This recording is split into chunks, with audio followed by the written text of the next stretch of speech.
دوسرا پہلو اس سوال کا یہ ہے کہ حضرت عیسیٰ علیہ السلام نے گویا کہ نئی کیا بنایا ہے نا، ہاں مشابہت تامہ.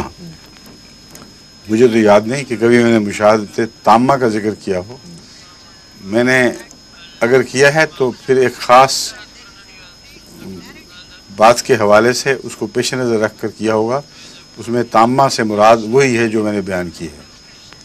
اول تو مجھے تامہ یاد نہیں لگنے کی ہے، تو اس حوالے سے کی ہے کہ حضرت اقدس محمد مصطفیٰ صلی اللہ علیہ وسلم صاحب شریعت اور جلالی شریعت کے حامل، حضرت موسیٰ بھی صاحب شریعت جلالی شریعت کے حامل.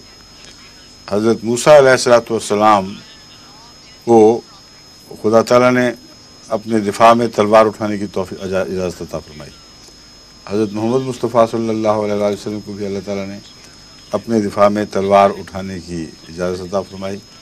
اگرچہ یہ مشابہت تو ہے ان معنوں میں تام کہ یہ بھی اور یہ بھی، مگر نوعیت کے لحاظ سے ہرگز تام نہیں ہے.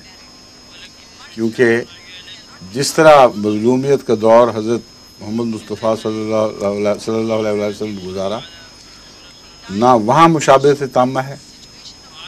کیونکہ بنی اسرائیل تو جو مان بھی گئے تھے وہ بھی بڑی جلدی بے قرار ہو کر بے صبریاں دکھاتے تھے. لیکن حضرت رسول اکرم صلی اللہ علیہ وسلم کے صحابہ اور اشاق نے جو قربانیوں اور اثار کے نمونے دکھائے ہیں، اس کی تو مثال دوسری تاریخ میں نظر نہیں آتی. اس سے ملتے جلتے واقعات ہوئے ہیں، اور اول سے آخر تک جس طرح واقعات ہوئے ہیں، واقعات کی نوعیت کے لحاظ سے مشابہت تامہ کا لفظ ممکن ہے، میں نے کہا ہو.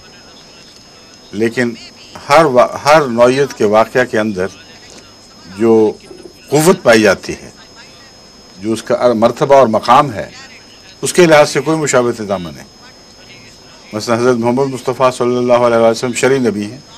آپ کہہ سکتے ہیں مشابہت تامہ حضرت موسیٰ بھی شرعی نبی تھے، لیکن دونوں کی شریعت اور نبوت میں زمین آسمان کا فرق ہے، اور بہت نمایاں فرق ہے اللہ تعالیٰ کے فضل کے ساتھ.